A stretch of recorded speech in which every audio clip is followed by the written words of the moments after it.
Assalamualaikum warahmatullahi wabarakatuh. Halo anakku sekalian, khususnya kalian yang saat ini duduk di kelas 11 MIPA. Selamat berjumpa lagi dengan Bapak. Pada kesempatan video ini Bapak akan menjelaskan tentang efek Doppler. Jadi efek Doppler ini merupakan bagian dari fenomena yang terjadi pada gelombang bumi.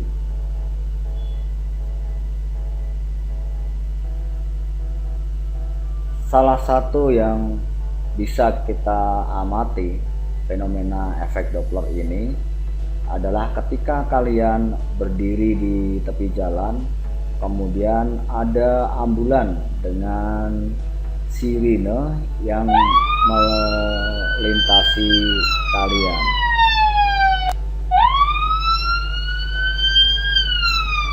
Kalian bisa mengamati bagaimana suara yang kalian dengarkan ketika ambulan tepat melintas di depan kalian. Nah, gejala inilah nanti yang akan kita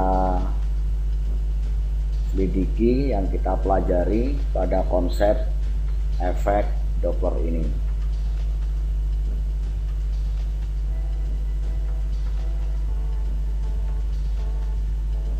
Sebelumnya, marilah kita pahami dulu apa sebenarnya efek Doppler itu.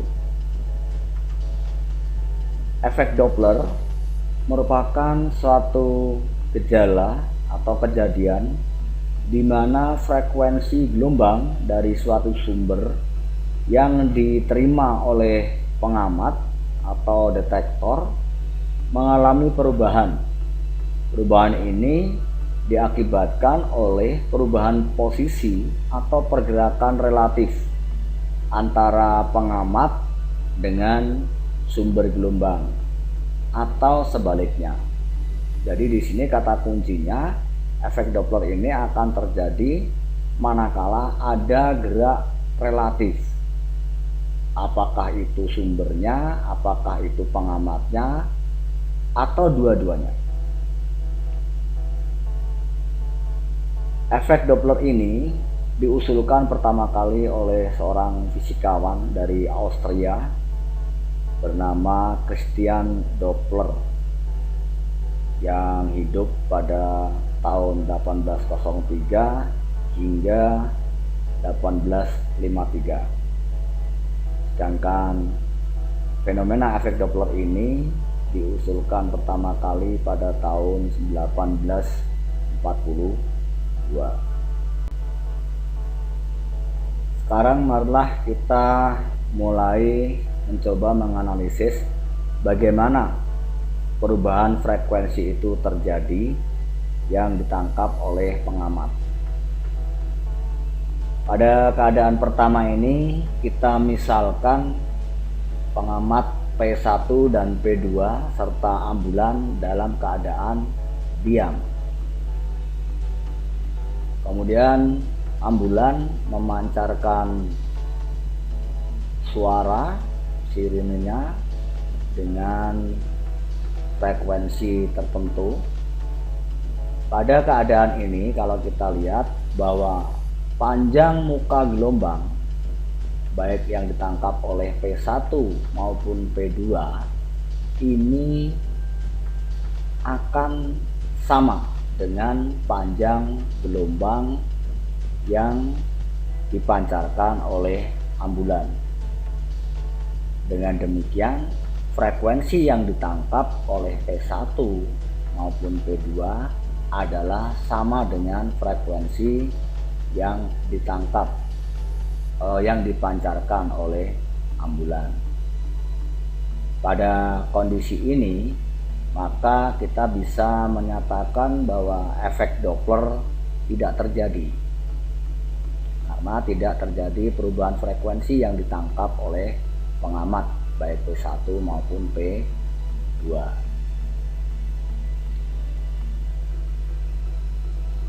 Selanjutnya marilah kita lihat apa yang terjadi ketika ambulan ini bergerak dengan memancarkan sirenenya, akan tampak bahwa muka gelombang yang searah dengan gerakan ambulan akan mengalami penekanan, sehingga P1 ini akan menangkap panjang gelombang yang relatif lebih pendek daripada panjang gelombang yang dipancarkan oleh sumber. Akibatnya adalah frekuensi yang ditangkap oleh pengamat P1 ini akan relatif lebih tinggi daripada yang dipancarkan oleh sumber. Nah, sekarang mari kita tinjau bagaimana dengan yang ditangkap oleh P2. Dalam hal ini P2 ditinggalkan oleh ambulan. Kita lihat di sini bahwa panjang gelombangnya yang ditangkap oleh P2 relatif lebih besar daripada panjang gelombang yang dipancarkan oleh ambulan. Apa akibatnya? Ya, frekuensi yang ditangkap oleh pengamat P2 ini akan menjadi relatif lebih rendah daripada frekuensi yang dipancarkan oleh ambulan. Pada kondisi inilah efek Doppler itu terjadi.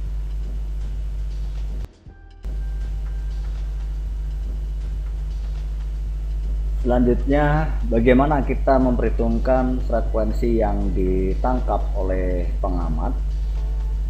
Secara matematis, fenomena efek Doppler ini dirumuskan sebagai F aksen sama dengan V plus minus Vp per V plus minus Vs kali Fs, di mana F aksen adalah frekuensi yang ditangkap oleh pengamat, kemudian Fs adalah frekuensi dari sumber bunyi, V ini adalah cepat lambat bunyi, di mana ini bervariasi tergantung pada kondisi udara.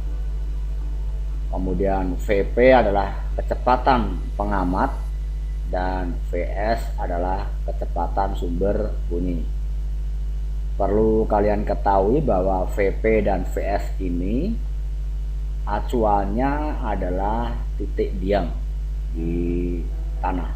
Jadi ada acuan titik yang sama untuk menentukan kecepatannya. Pertanyaannya adalah di sini ada tanda plus minus. Kapan kita menggunakan plus, kapan kita menggunakan minus?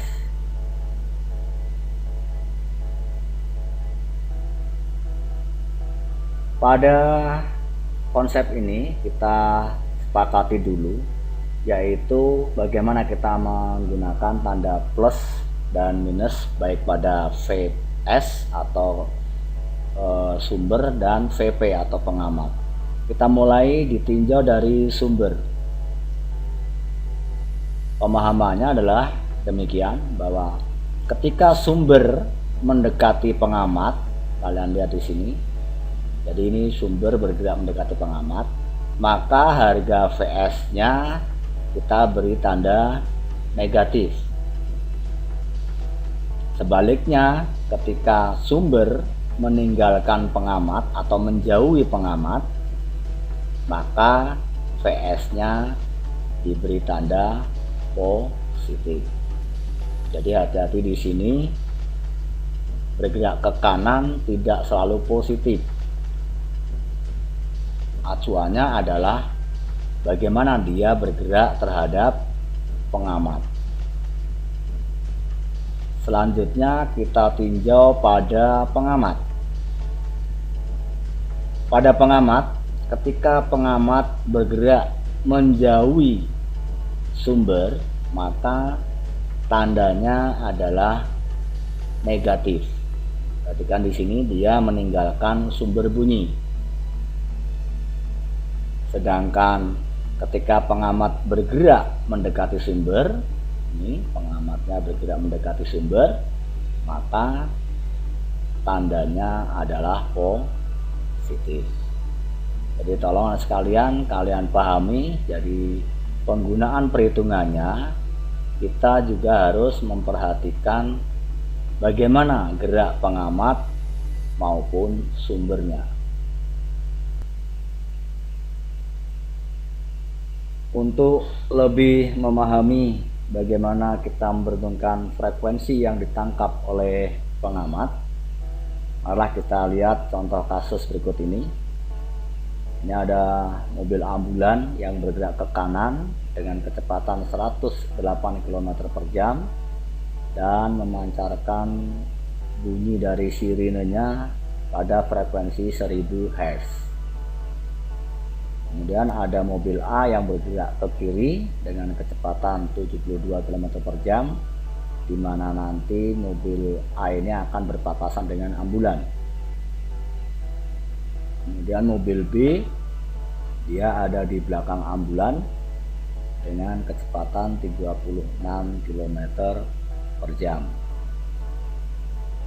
Sehingga nanti akan tampak di sini mobil A berpapasan dengan ambulan. Jika cepat rambat bunyi di udara adalah 320 meter per sekon pada saat itu, ketika mobil A ini berpapasan dengan ambulan, ditanyakan berapakah frekuensi yang ditangkap oleh pengemudi yang ada di mobil A ini dan berapakah frekuensi yang didengar oleh pengemudi di mobil B. Baiklah sekalian, mari kita selesaikan satu persatu. Kita tinjau dulu dari mobil A. Tampak di sana bahwa kecepatan ambulan ini dinyatakan dengan tanda minus. Mengapa? Karena di sini ambulan bergerak mendekati pengamat atau mendekati mobil A. Di sini kita ubah dari 108 km per jam menjadi 30 meter per sekon. Kemudian pengemudi A bergerak dengan mobilnya 72 km per jam. Kita beri tanda positif. Mengapa? Karena A sebagai pengamat juga bergerak mendekati ambulan. Dari 72 km per jam kita ubah menjadi 20 meter per sekon. Sementara cepat lambat bunyi di udara pada saat itu adalah 320 meter per sekon. Jadi di sini hati-hati penggunaan tanda minus dan tanda plusnya yang sekalian ya. Nanti tolong dipahami lagi pada ketentuan yang sudah kita bahas sebelumnya. Nah, sekarang dengan memasukkan persamaannya, kita akan peroleh ini persamaan dasarnya, maka hasilnya akan kita peroleh yaitu di sini 320 plus 20 ini adalah milik pengemudi per 320 min 30 ini adalah milik ambulan kali frekuensi sumbernya 1000 Hz, kita akan mendapatkan harganya adalah sekitar 1096 Hz. Artinya apa anak sekalian? Bahwa frekuensi yang ditangkap oleh pengemudi yang ada di mobil A ini itu akan relatif lebih tinggi daripada frekuensi yang dipancarkan oleh sirine yang dimiliki oleh ambulan ini. Kita lanjutkan penyelesaian kita bagaimana dengan frekuensi yang ditangkap oleh pengamat yang ada di mobil B ini. Kita lihat di sini bahwa VS-nya atau kecepatan sumbernya bertanda positif. Mengapa? Karena dia menjauhi pengamat. Selanjutnya kecepatan pengamat juga positif. Mengapa? Dia mendekati sumber.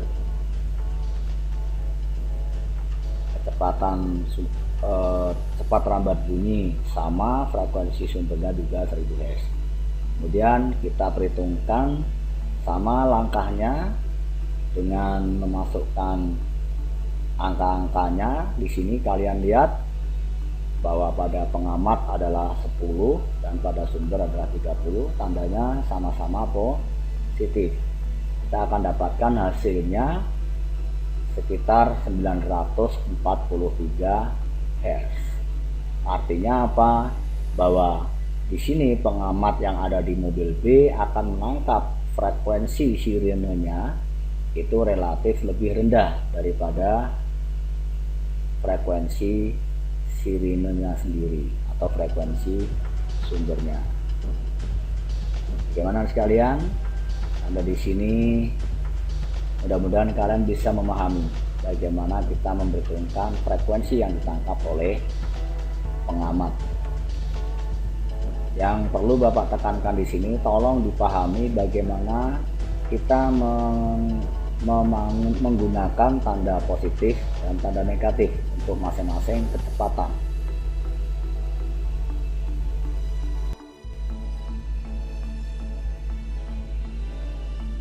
Pertanyaannya adalah sekarang, bagaimana jika terjadi sumber bunyi ini melampaui kecepatan suara?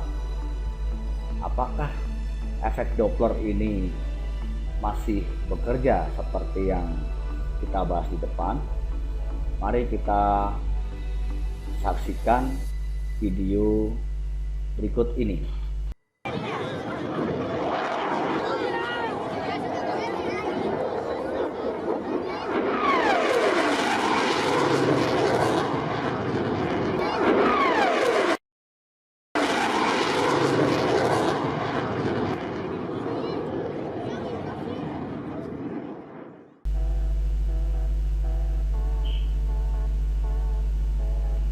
Dari video yang kalian lihat tadi, tampak bahwa yang terdengar adalah suara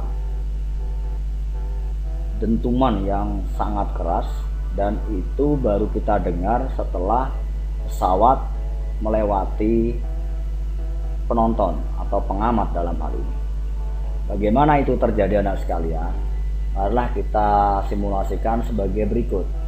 Ketika pesawat bergerak melampaui kecepatan suara, ini biasanya dimiliki oleh pesawat-pesawat tempur, maka di sini akan terjadi gelombang ini akan saling bertumpuk,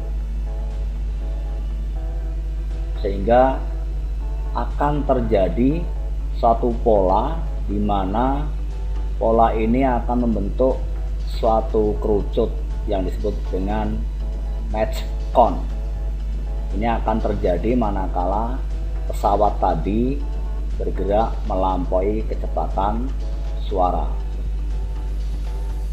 Jadi kurang lebih pada kecepatan di atas 1235 km per jam, ini yang terbentuk bukan lagi efek Doppler tetapi berupa pola gelombang maju yang nanti akan berakibat pada pembentukan kerucut suara ini atau dikenal dengan nama match cone.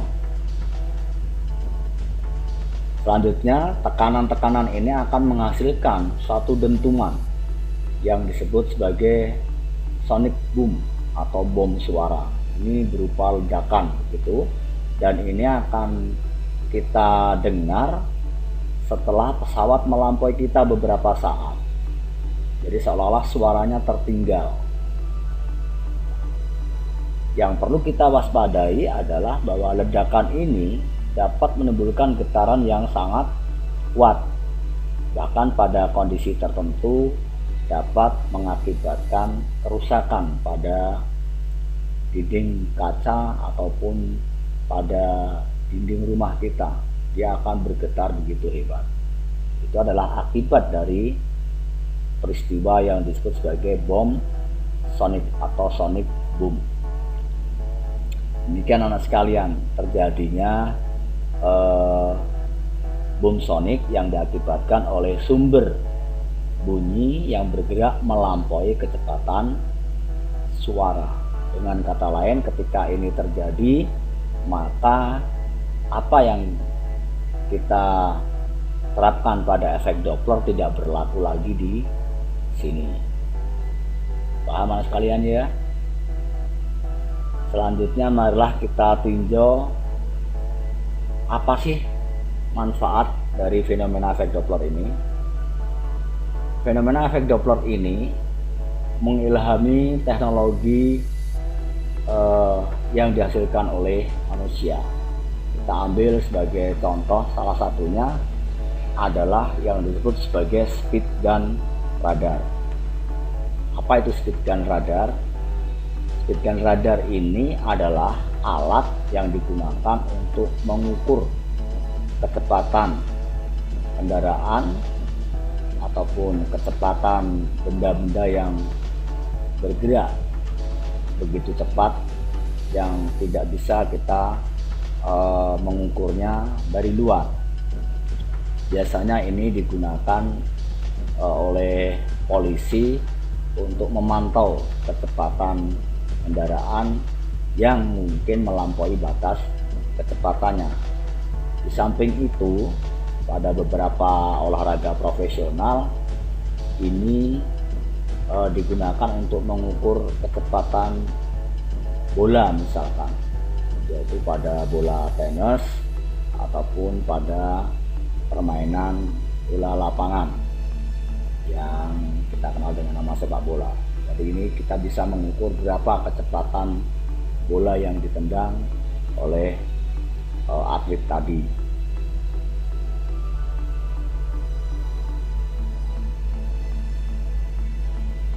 Alat yang kedua adalah di bidang kesehatan. Mungkin kalian pernah mendengar apa itu ekokardiogram.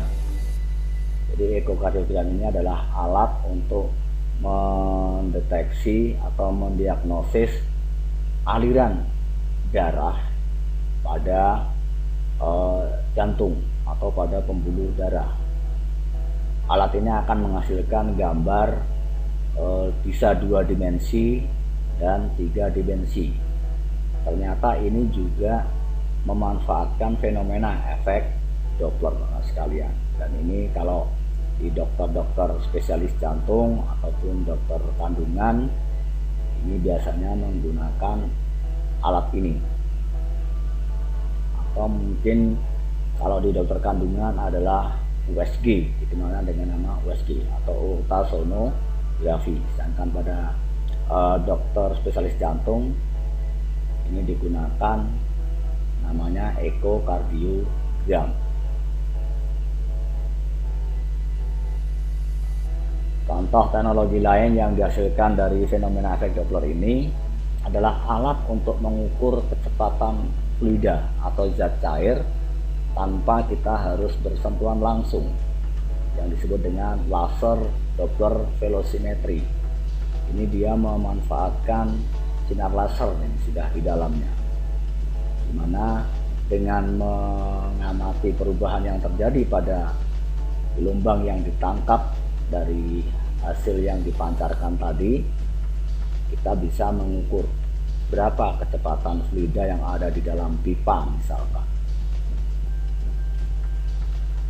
Demikian anak sekalian pembahasan kita tentang efek Doppler, dan nanti Bapak harap kalian terus untuk mengembangkannya melalui referensi yang ada pada kalian, baik itu pada buku ataupun pada sumber-sumber lain.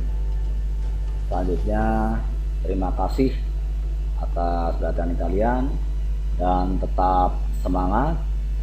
Jangan lupa untuk selalu menjaga kesehatan dan mentaati protokol kesehatan dimanapun kalian berada.